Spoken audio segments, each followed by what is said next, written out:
Welcome back. Welcome back. Your man Diamond K in here. Diamond K in the morning on the all-new radioonfire.com. Thank you for joining me.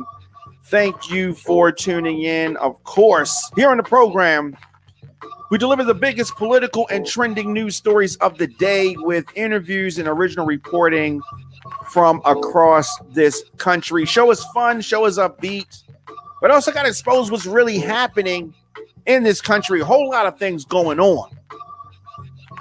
Radio on Fire giving you the American story. And we're doing that from my perspective, of course. New episodes drop Monday through Friday, 8 a.m. But I don't want you to miss any of our live broadcasts in addition to our 8 a.m. program. We drop content throughout the day as news happens. Hit that notification bell so you get an alert wherever we go live, and we rebroadcast our content throughout the day. So much I want to get into today. I want to talk Afghanistan. I want to talk about the Delta wave hitting kids. Of course, we're going to talk about mask mandates as school is getting ready to reconvene, and in some instances has already reconvened. There was a kind of a bomb threat near the Capitol yesterday, the Library of Congress. We're going to talk about Florida's Governor Ron DeSantis. This is someone who's trying to move into that Trump wing of the Republican Party. And he's supposed to be an educated person, but he makes a lot of decisions and a lot of moves and a lot of statements that may contradict his education. Diamond K in the Morning is sponsored by Tasty Moscato. If you could pour sexy in a glass, this would be it. This smooth, seductive Moscato wine blended with vanilla takes your palate to a whole nother level of taste meat.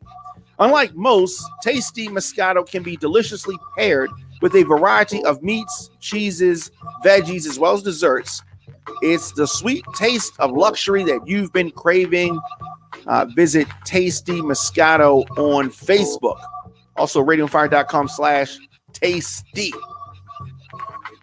So, as I said, we're going to talk about a variety of things. Also, I want to discuss the COVID-19 booster shot drive that is taking place. So ironic that these same folks that were saying, oh, no, it's not going to be any booster shot. You don't need a booster shot right now, right? They have completely done a 180 on that, and now booster shots is what it is, what it's going to be. So ironic. But we're going to talk about that as well.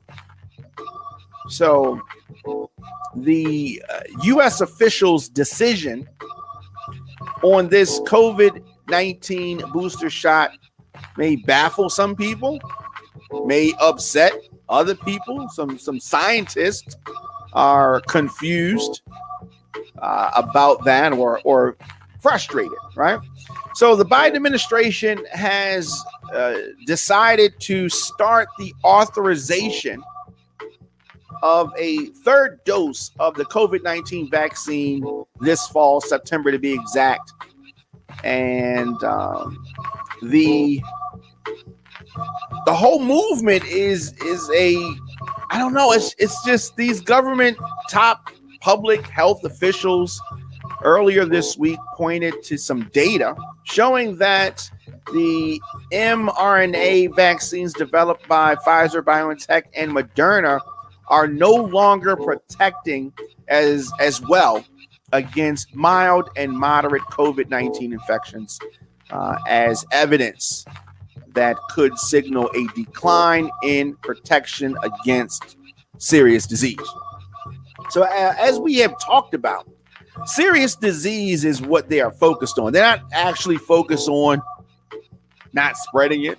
They're not actually focused on eradicating it. Right now, it is so you don't get as sick, so you can live with it. That's what the focus is, and that's where things are. Now, could is not a very strong word, especially to make a policy decision on. But they are saying that it could. Now, the vaccine has still not been approved by the FDA, and we have been hearing rumblings that is coming. So I don't know where things stand with regards to that. Would and full FDA approval right now, we have emergency use authorization. Would a full FDA approval change your mind on taking the vaccine if you have not taken the vaccine, or are you still like, no, you're not taking the vaccine? I'd like to know that. Let me know your thoughts in the comment section, or Instagram, Facebook, Twitter, LinkedIn, TikTok at The Diamond K Show, at Radio on Fire. So with regards to this decision to boost so early in the country's use of the vaccine, some people are saying that it's not science-based. Some people are saying that these vaccines created very quickly with regards to other vaccines. And I hear champions of the vaccine say that you've taken vaccines to go to school. Why aren't you excited about taking this vaccine? And that is because, in my eyes, it was produced too quickly. They're already on a third booster shot, and it hasn't even been a year, right? They're still learning stuff about this vaccine. So to many experts, the sequencing of the decisions being made is out of whack, right? So U.S. health officials said that booster shots could start being offered the week of September the 20th. The FDA has not even ruled yet on Pfizer's application for approval of a third shot, and it was filed only on Monday. Moderna has not yet asked the agency to authorize a third shot at all. So while some scientists may be questioning this, I think that the Biden administration is looking at some information that we don't have yet. They're basing this on information we don't have yet. Too many chiefs. There's a lot of chiefs out here saying what should be done, what could be done, what will be done, what ought to be done. But this is something new. Everybody doesn't know about this virus because it is new. It is new. So at present, the extra dose policy only applies to the Pfizer, BioNTech, and Moderna vaccines. People who receive the one-dose Johnson & Johnson vaccine continue to wait for guidance about whether they need another dose. So still up in the air about that with regards to the Johnson & Johnson folks. And I don't know. It's all over the place. So it is a thing that is steadily moving, steadily changing, and we want to make sure that folks, I'm not telling you what to do. I'm putting information out there. You make your own decision. But at the same time, and I have talked about this, I feel strongly about masking indoors. Now, some people have, said on the comments section, masking doesn't make a difference and all that kind of stuff. But we're talking about something that is airborne and transferred through the nose, through the mouth. So covering that helps. Now, does it kill the virus? Does it stop everything? No, but it helps. It helps.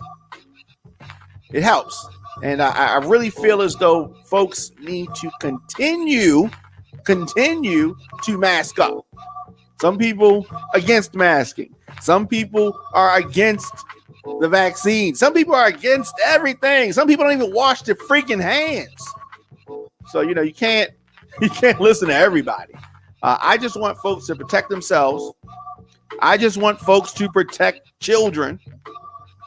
And I want people just to do some sensible things and things that make sense. You wash your hands, you put on a mask, keep your distance, stop being all up in people's face. This is whether you have the vaccine or not. What about the cold? What about the flu? What the heebie-jeebies? That's a real thing. The heebie-jeebies. It's a real thing. It's just, what I mean? Some people are just nasty. Some people are just nasty.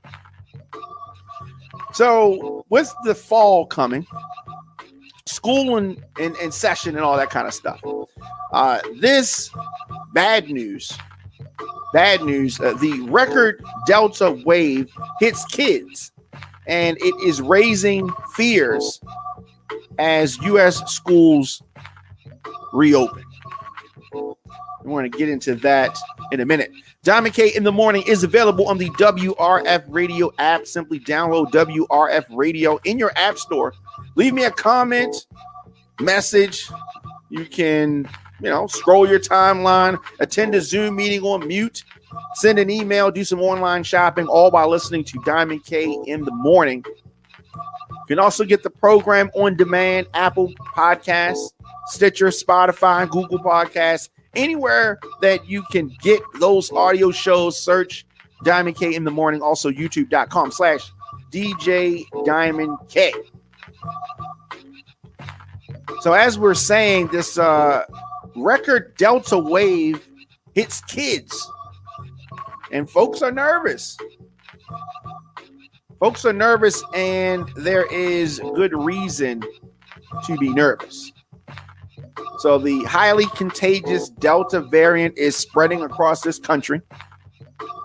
Children are filling hospital intensive care beds instead of classrooms in record numbers. Remember, before we knew more about this virus, folks thought that it wasn't going to affect kids like that. They thought it was just affecting the elderly.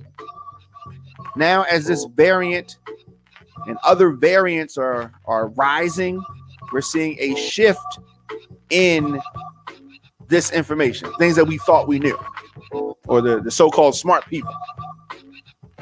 So these children are filling hospital intensive care beds in record numbers. This has got to concern people. This has got to show people that this is a serious thing. It's happening now at even a higher rate than at the so-called height of the pandemic. Many are too young to get the vaccine. Of course, we know currently, which is available to those 12 and older. But the surging virus is spreading anxiety to folks with kids. And it should. You know what I mean? It's causing turmoil and infighting among parents, administrators, politicians. There's a debate about a mask mandate around this country, especially in states like Florida, especially in states like Texas, where Republican governors have barred schools from making youngsters wear masks. In Texas, this idiotic governor rolling around, he has COVID. Announced it this week after being in a room full of unmasked folks, tweeting it out, proud of himself. Now he has COVID. Now he's celebrating the fact that he doesn't have bad symptoms because he has received the vaccine and he's getting some other treatments. But what about kids who are too young to get the vaccine? What about kids? It is amazing what some of these Republicans are doing, the posturing that they're doing. Millions of kids returning to classrooms later this month. The stakes could not be any higher. Unquestionably high right now, the stakes. You know, when kids go back to school, normal. This is before we had a pandemic. They would come back, give you a cold. You had kids passing germs back and forth. This is before the pandemic. What do you think is going to happen now? If everything is just normal the way it normally is, there's going to be some germs passed around, taken back to adults. I'm worried about this.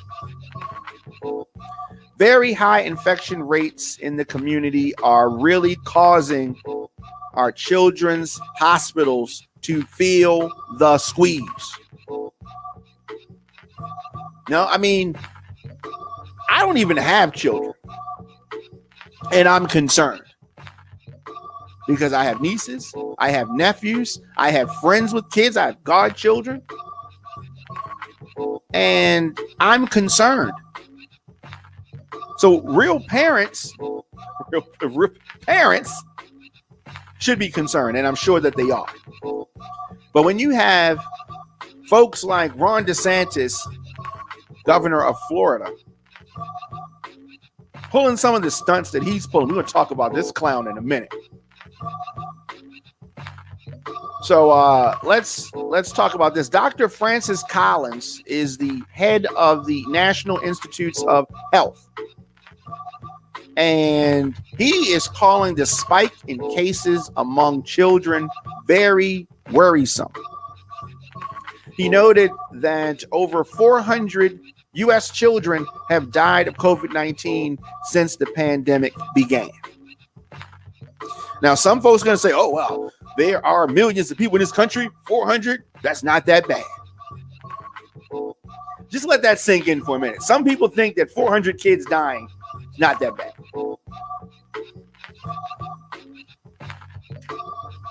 Now, right now, we have almost 2,000 kids in the hospital, many of them in ICU. A lot of people are not talking about this. Some of them under the age of 4. Health experts believe adults who have not gotten their shots are contributing to the surge among grown-ups and kids alike. But let me say this.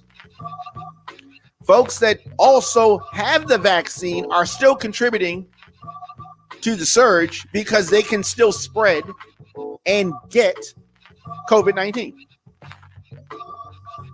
But it has been especially bad in places with lower vaccination rates, such as parts of the South. But many folks with vaccines are just being irresponsible with how they are moving out in these streets.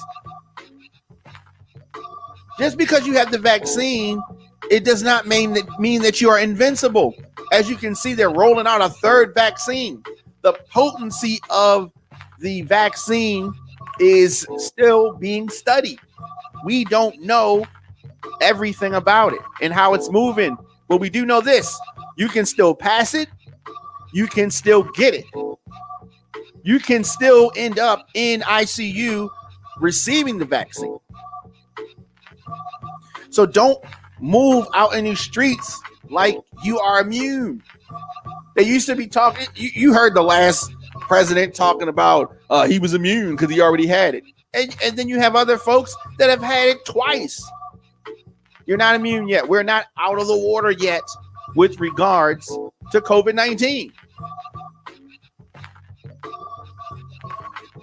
Diamond K in the Morning is sponsored by Flyers on Fire. If you need a flyer created, Flyers on Fire can design your quality digital flyer in 24 hours.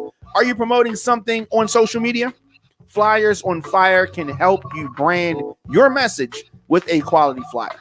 Visit us on Instagram at Flyers on Fire. Of course, get breaking news and adult conversations covering topics that are important. Visit radioonfire.com for our original radio podcast and TV programs. Let's do this. Let's take a quick break, and we'll be back with more of the program after this.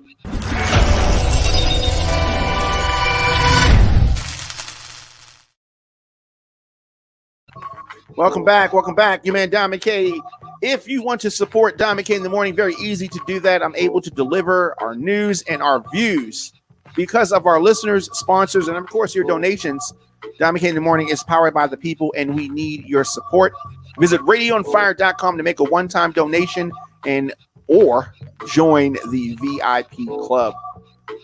So, welcome back to the program. On social media, I'm at The Diamond K Show, at Radio on Fire, and we have so much more to get into. We're talking about the record Delta wave hitting kids right now. So-called experts are working to answer questions. Many hospitals are reeling right now. Those in Texas are among the hardest hit Earlier this week, they reported 196 children being treated with confirmed cases of COVID-19. That compares with the 163 during the previous peak in December. Remember, they were telling you it wasn't going to affect kids. Kids was good. That's what they said.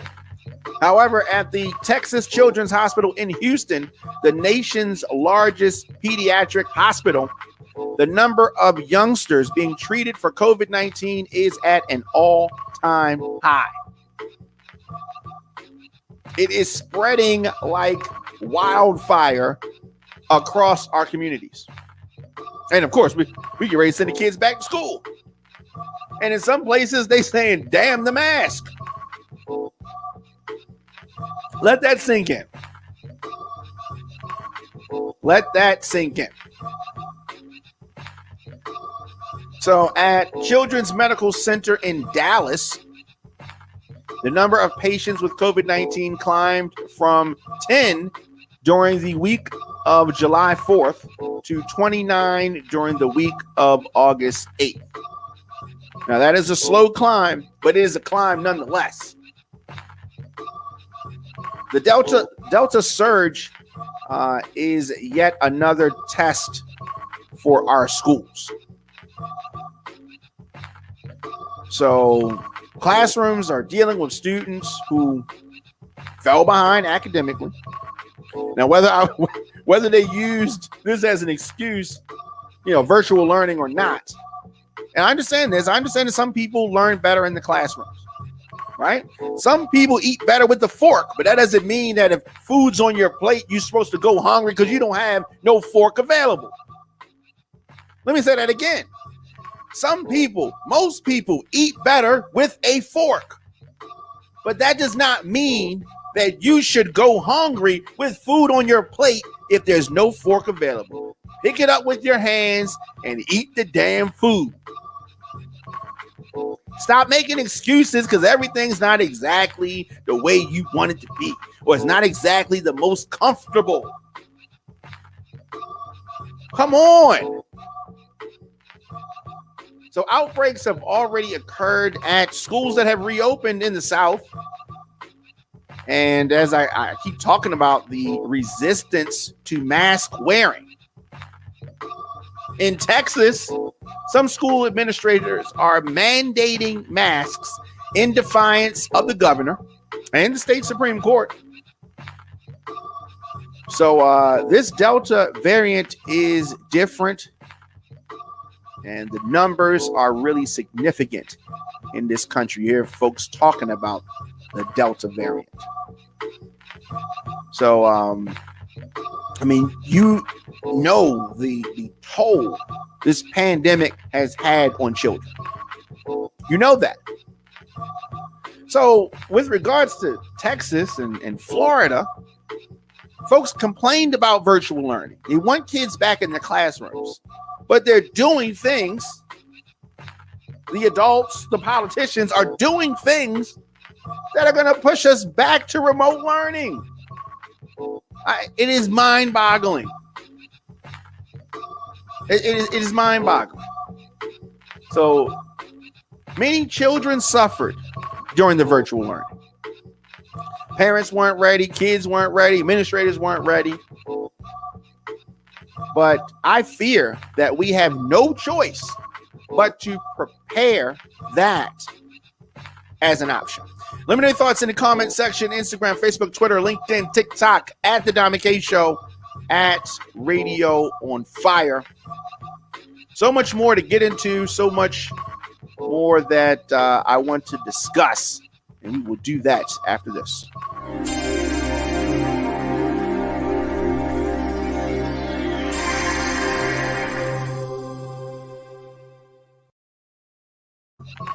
Welcome back. Dom K in the Morning is brought to you in part by jstoverbeauty.com. I want to talk directly to my ladies out there. As you say goodbye to the summer and get ready for the fall, get all of your must-have beauty products from jstoverbeauty.com.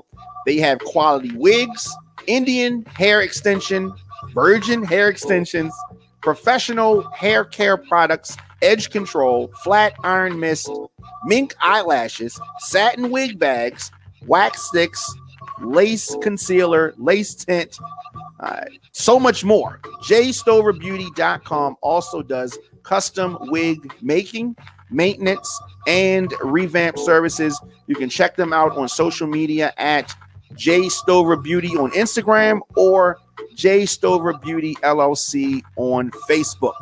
Be a girl with mind, a woman with attitude, and a lady with class. Visit JStoverBeauty.com. So on the other side, we were talking about COVID-19, something that has really hit the world, the Delta variant and all of that stuff. But we also talked about Florida's Ron DeSantis, who must face suit over the mask mandate ban in schools. So this governor has been defiant, to say the least. So a judge denied the request by Florida's governor to throw out this lawsuit challenging his ban on mask mandates in school. So this is setting up a clash next week that could see the court block his executive order. Whole country is going to be watching this one. So a judge, John C. Cooper of Florida's Second Judicial Circuit, ruled yesterday that parents who claim the ban put their children at risk as the Delta variant of the coronavirus is ravaging the state can sue to block the governor's action. So I am happy about that. But we're going to see what happens. This is setting up this showdown. So Cooper said that he is, will hold a hearing over the next 2 or 3 days. And this is going to go into next week with testimony from health experts and parents before ruling on the request for a preliminary injunction against the executive order. The governor is Ron DeSantis, a Republican, and many see him as a possible successor to the former President Trump. So DeSantis says that parents should have the final say on whether their kids wear masks at school. Parents are also fighting his executive order in relationship to the federal court case. Similar clashes are underway in Texas and in Oklahoma. So this is not over. This is something that we're going to be watching across the country. To me, it's an obvious thing. What these Republican governors are proposing to do with their executive orders put everyone at risk. Not just the kids in school, but their families at risk. And so once again, if they say that they don't want virtual learning, you say that you don't want that, but you're making and taking steps that are going to put us right back there. It is amazing. Where do they find these people? So Afghanistan, we've talked about that, and we're going to be talking about that for some time to come. They've been over there 20 years. So the Taliban, of course, has taken control of the country. On Sunday, Taliban forces moved into Kabul following the collapse of the Afghan government. So refugees are going to be going to this country and many others. Protests against Taliban rule were met with violence by fighters for the several days. Pentagon said yesterday that more than 5,200 total U.S. troops are on the ground and that roughly 7,000 people have been airlifted out of the country since evacuations began on the 14th. Now, it was poorly planned. You've seen the viral videos and the photos and that disaster. Republicans are jumping on board with that. And Democrats as well are giving President Biden a lot of heat about this. He has doubled down. He's remaining defiant in his standing behind his decisions. And we would have liked it to have gone a little bit smoother. But you were going to have a wild scenario no matter how you looked at it when the Americans left. UN has called on countries to halt forcible returns of Afghan refugees and said that it is temporarily relocating a third of its international staff in Kabul due to the volatile situation in the country. So it is definitely getting worse. Mainstream media, we constantly hear folks talking about the allies, the translators, and different folks that helped out the soldiers. So you definitely want them to get those folks out. But you definitely have people who, because the Taliban is in charge now, don't like that and have gotten used to these Western ways. But Afghans have lived through foreign invasion, civil war, insurgency, and all of that. Previous period of oppressive Taliban rule. They've been through this. This has been years and years of crisis. The situation is bad in Afghanistan. Taliban has come, and I don't know what this means for that country, but we're definitely going to see. We're definitely going to see some dust get kicked up. I really am frustrated with the amount of money that we have put into that country with regards to infrastructure, with regards to training, with regards to weapons. Diplomats warned of Afghanistan's collapse. It is, it is really a devastating disaster. A devastating disaster. 20 years after it invaded Afghanistan and later Iraq with the ambition to transform the entire region to its liking. One has to wonder who transformed who? Who transformed who? Who did the changing? Did anything really change? Did anything really change? 20 years. Taliban has seized a massive new war chest from the Afghan forces. Now, let me say this. I understand and I respect the fact that many Afghans lost their lives in the last 40 years. That, however, does not take away from the fact that the way that they held their ground, or lack thereof, which caused the Taliban to seize this massive war chest of U.S.-made Humvees, planes, helicopters, night vision goggles, drones, etc. Taliban takes over the U.S. war chest that was given to the Afghan military. We should be worried that the Taliban could use the equipment, including the firearms and drones, against civilians, against America. We don't know.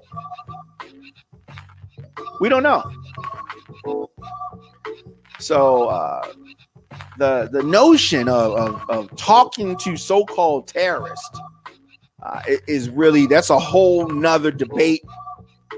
That's a whole nother debate. But the previous administration, Trump administration, Mike Pompeo and such, they sat down, they propped up the Taliban, You remember they wanted to bring him over to Camp David, 9/11, and have a meeting and kick back with him. But the pushback was so great, thankfully. The Taliban has a terrible human rights record. It does. It's a terrible, some people could say that America has a terrible human rights record, and they would be true to say that. So a lot of times when we're in other countries building up their infrastructure, or other countries telling them how to have fair elections, or in other countries telling them how to live their lives, they look back and, well, what about in America? It ain't all that good over there. It's good here, but it ain't all that good to the point where we can just be preaching to other people and telling other people how to move. It ain't that good. Let me know your thoughts in the comment section. Instagram, Facebook, Twitter, LinkedIn, TikTok, at The Dom and K Show, at Radio on Fire. Of course, I am here daily, Monday through Friday, 8 a.m., Dom and K in the morning. On weekends, 6 p.m., the All Mix Weekend. I go in the mix with a variety of music. DJ Dom and K at gmail.com is how you get in touch with me. But we're not done. We're not done. A man yesterday surrendered after claiming to have a bomb near the U.S. Capitol, right near the Library of Congress. A North Carolina man claimed to have a bomb in a pickup truck and is surrendered to law enforcement after an hours-long standoff yesterday. Well, this whole debacle prompted a massive police response. Evacuations, of course, from area buildings. Whole debacle. Authorities searched the truck in an effort to understand what led the 49-year-old suspect, later identified as Floyd Ray Roseberry, to drive onto the sidewalk outside of the Library of Congress, make bomb threats to officers, and profess a litany of anti-government grievances as part of this bizarre episode that he live streamed on Facebook. You can't make this stuff up. Police said that they did not find a bomb in the vehicle. I repeat, police said that they did not find a bomb in the vehicle, but possible bomb-making materials were collected. Maybe the guy was so off that he thought he had a bomb when he didn't. So the standoff was resolved peacefully after, 5 hours. And it ended when the suspect crawled out of the truck and was taken into police custody. But even a city with a long history of dramatic law enforcement encounters outside federal landmarks, this episode was notable for at least the timing. DC remains on edge months after the insurrection that Republicans don't even want you to talk about. And for the way the suspect harnessed social media to draw attention in real time to his actions. I don't know. It's really crazy. The authorities spent hours negotiating with this guy. They first used a dry erase board and then brought him a telephone that he refused to use. Were digging into his background. And they didn't find any details about a motive, and charges were not immediately announced. So we're going to have to see what that was all about. He wanted attention. This is very bizarre. Yesterday's incident marked the third time in as many weeks that the federal and military law enforcement authorities had to respond to attacks or possible threats. Officials are also jittery over this planned rally in September in D.C. So we don't know what's going to happen with that. And it just has a lot of folks, on edge. A lot of folks on edge about that. So hopefully everything's going to go good, and it's just going to be a peaceful demonstration in September. But we still don't know. We don't know. But I do know this. Folks are going to be paying more attention. Folks are going to be paying more attention to a man surrendering after claiming to have a bomb near the Capitol. And then it turns out this guy doesn't even have a bomb. I don't know. What's it all about?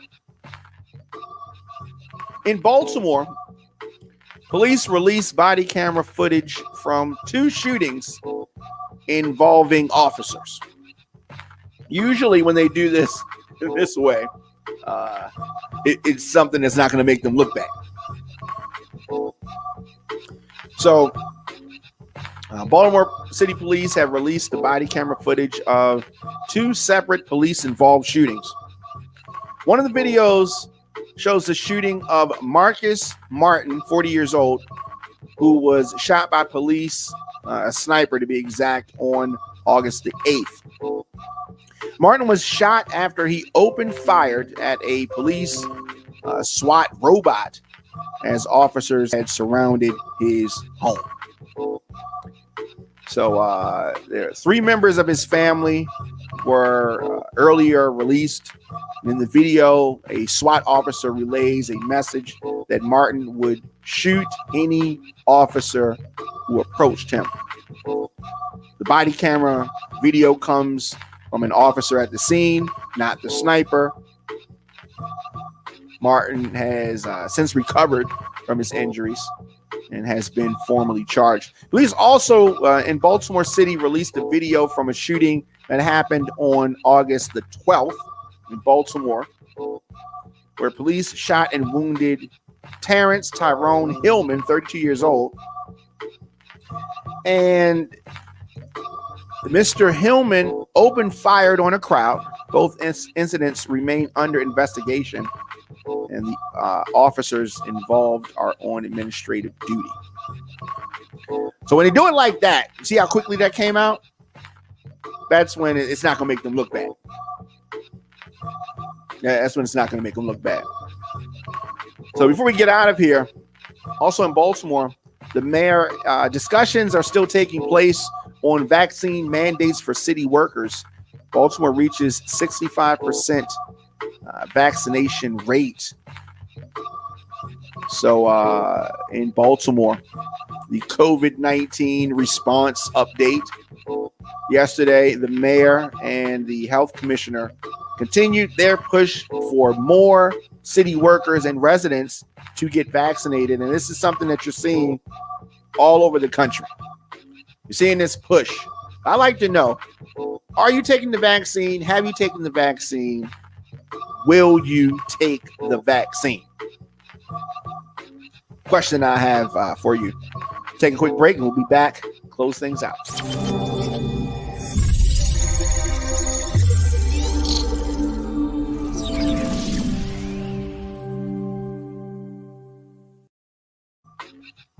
And we are back. Your man Dominique in here. Tomorrow, I will be in the mix on radioonfire.com, 6 p.m. The All Mix Weekend. You can check it out also on YouTube.com/DJ Dominique, on Facebook, Radio on Fire. Anywhere that you get your broadcast, however you're hearing this now, or simply radioonfire.com. DJ Dominique at gmail.com is where you go to catch up with me, to book me, etc., etc. And as I said, I will be back here tomorrow. All Mixed Weekend. And on Monday, Dominique in the morning. Thanks for listening. Thanks for tuning in. See you guys.